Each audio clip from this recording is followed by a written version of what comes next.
Nelspruit to Cape Town in a Suzuki Swift Part 2. It's time to finish the Cape Town story, and in today's video we'll briefly cover our stay in the mother city, driving back to Nelspruit, and car service after our crazy trip. And yes, driving from Nelspruit to Cape Town in a Swift was a crazy idea. I don't regret it, but I would never do it again even if you give me R1,000,000. Okay, I'm lying, for R1,000,000 I'd even walk, and according to Google Maps it takes about 16 days to walk from Nelspruit to Cape Town. But don't get funny ideas cause Cape Town is far.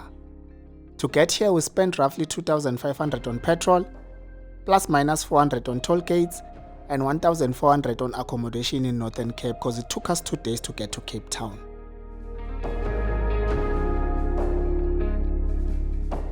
I'm not a lifestyle vlogger, so I won't focus much on boats, beaches, and whatever this is. Mama Snow is my camera lady and she hates it when I cut out some of her work, but that's what editing is all about. It's almost impossible to include everything, but for the sake of peace, allow me to throw in random clips to make my person happy. They say happy wife, happy life.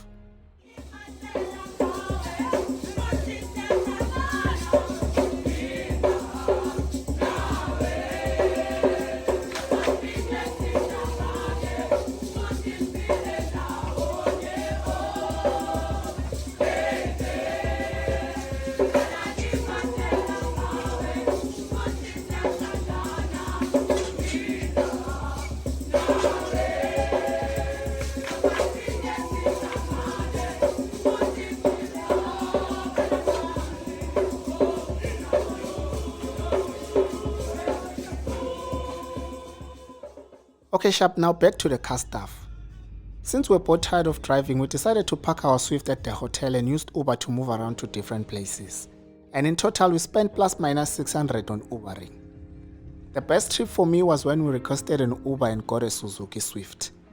We had a chat with the driver telling him about our drive from Nelspruit, how much we spent and all that. And he said he once drove his Swift from Cape Town to Pretoria in one day. Swift came chin. Here we're at Lake Cafe and I painted a chimney, but the final product looked more like a Jeep, cause painting is not my thing, but a collab. I don't believe in role models, but Chiro De Siena is my role model, guys. When I grow up I wanna be like Chiro. This Morena has 2 BMW M5s and a C63 AMG, and I just have a fleet of Suzukis. And no, I'm not stingy, nice cars are just too expensive. If I were to choose one car from Chiro's collection, I'd take the E39 M5. The generator is running. You're ruining my cold start. Shocks from Germany. Oh yeah, the phone works. It works? Yeah, it works. Just the SIM card I put in has expired. Because you know SIM cards now, you don't use them for 90 days. They're gone. So they take your number, so I have to get a new SIM. Check this out. This is the most complicated tape deck in the world. Look at that. Tape deck works. There's a 6 CD changer in the boot, but then I bought this for Bluetooth. It's very cool. Seat heaters, electric blind at the back. Wide first gear, then grab second.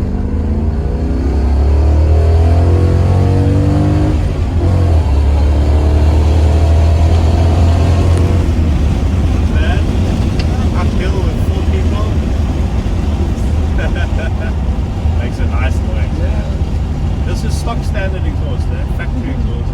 Yeah, 191,000 kilometers on the clock, and people say, hey, BMWs are unreliable, wara wara. Me, I don't listen to those things. High mileage BMW gang one way. So you can hear the chain, so I was like, no, it's going to have to be done. Because the chain goes maybe at 150, around there.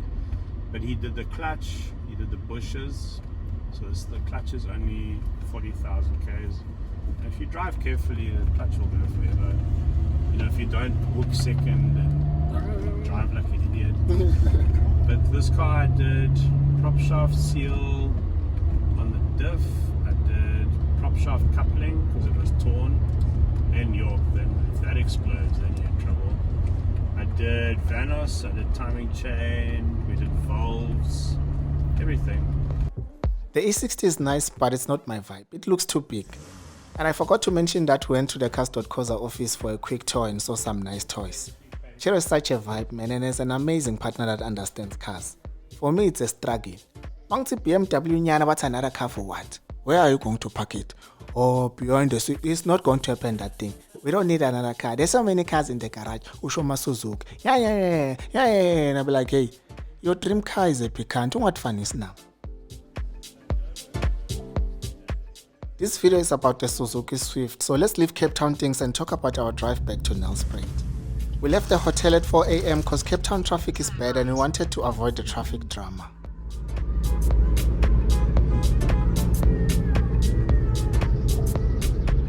While the Cape Townians were snoring and dreaming about things that will never happen, Tina were on the road cruising nicely. We only had 3 bars of fuel, so our first mission was to refill our tank. Take the exit on the left. Then, keep right at the fork.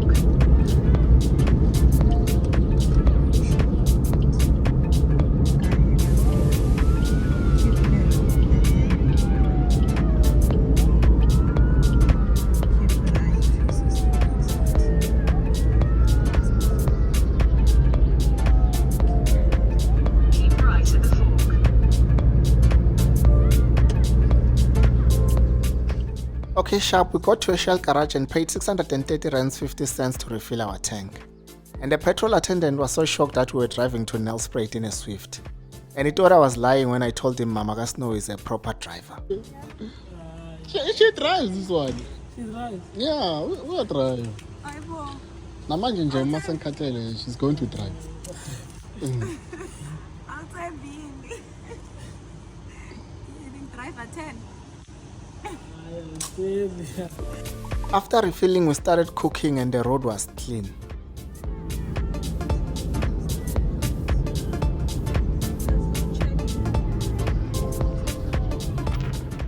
When doing road trips, for safety reasons, always try to avoid driving at night, and you must set some time aside for unforeseen circumstances because you don't know what you will encounter on the road.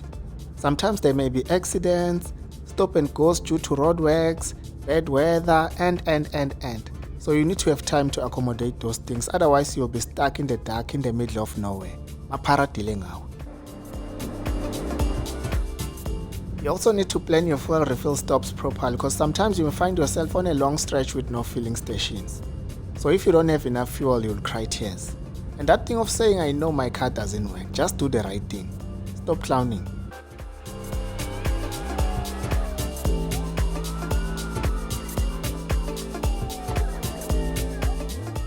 As you can see, we're driving back to Mpumalanga via the N1. I considered using a different route, but I was like, nah. Let's stick to the N1 because I studied every corner while we're driving down to Cape Town. So it's gonna be easier for us to drive home with the route we're familiar with than to take a different route and get stuck.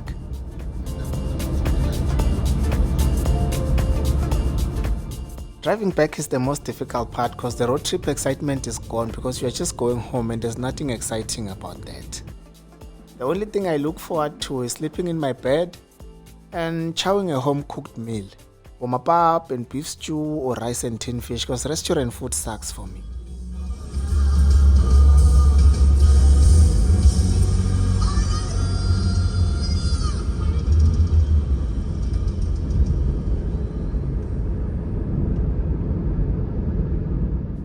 I don't know if it's just me, but hotels have a weird vibe. I could be in a 5-star hotel that's 10 times better than my house in terms of luxury. But after a couple of days, I just wanna go home. I don't care about white sheets and fancy bathrooms, I just wanna go home. Maybe it's a me problem. But I always get the feeling that hotels are not a real place. Everything feels artificial, from the food, rooms, and hotel employees smiling at you because they have to be nice to all guests. But you can tell this thing is not real. I just wanna go home. The road was clean and the weather was looking good. Even during our stay in the mother city, we never experienced any harsh weather conditions.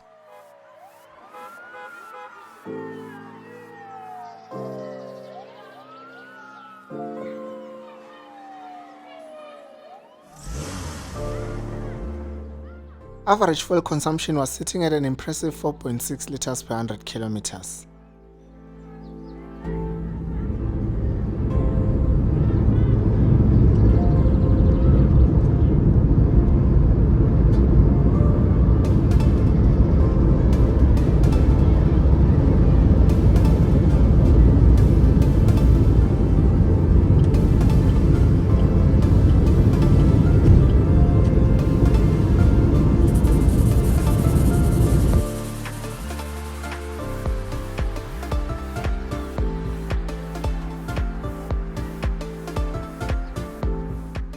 Around Boma 10 we're in Beaufort West with only 4 bars of fuel remaining, so we paid 557 rands 19 cents to fill up our tank.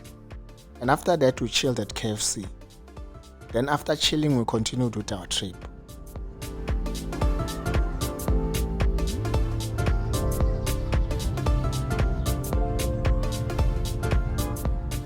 We knew very well that we were not going to make it to Nelspruit in one day, so the plan was to at least push till Bloemfontein.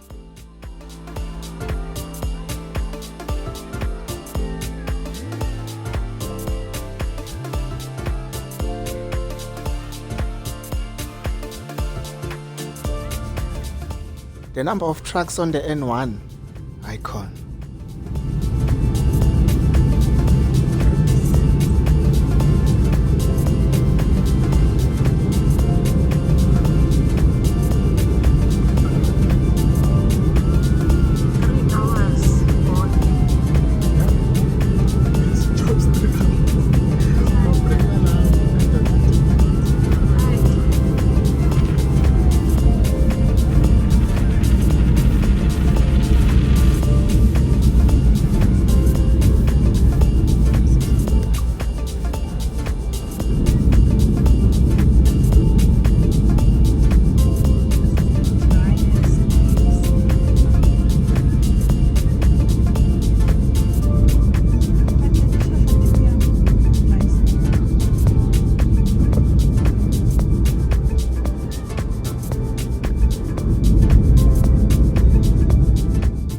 But if you are tired, you must stop and rest, and that's exactly what we were doing. I don't want to make this video longer than it should be, so let me try to give you a quick summary.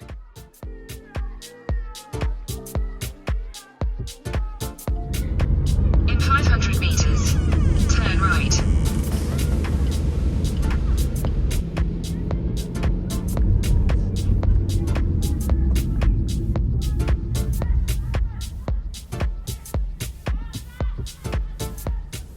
We got to Bloemfontein around Boma 7 and the average fuel consumption was still sitting at 4.6 liters per 100 kilometers. On the first day we covered 1003 kilometers and were left with just over 700 kilometers to get to Nelspruit. For accommodation we paid 1,600. The next morning we drove to the nearest petrol station and refilled our tank. 668 rands 10 cents gone. Then we continued with our trip.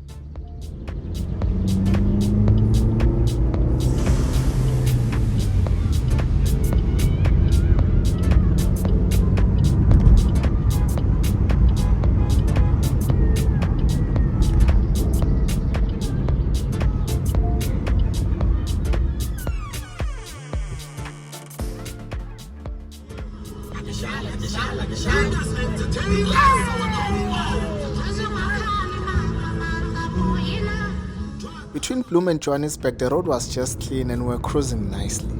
There's nothing much to talk about here, so let's just fast forward to Gauteng.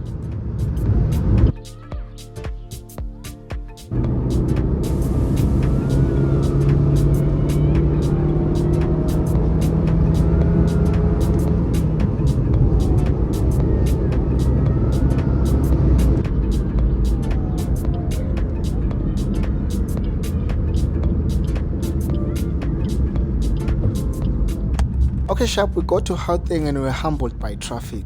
And I did all the driving myself. Mama Kasno was just a passenger princess.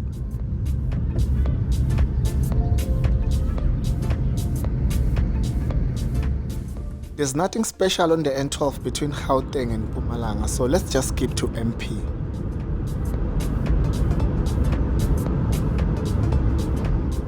We stopped at a total garage and topped up with 300 rands just to make sure we get home without worrying about fuel.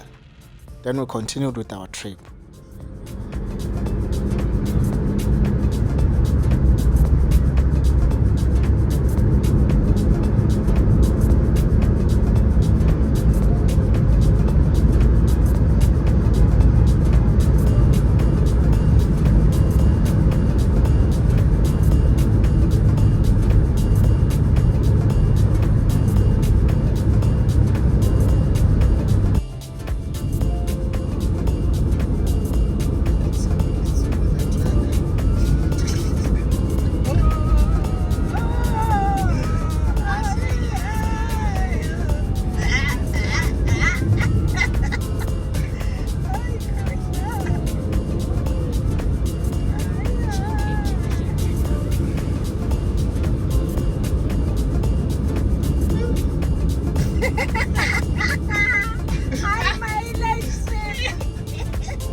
Just before Nelspruit, we got stuck at a stop and go.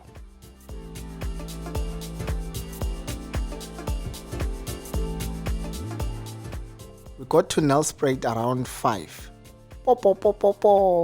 Snow is home, and the fuel consumption was sitting at 4.8 liters per 100 kilometers.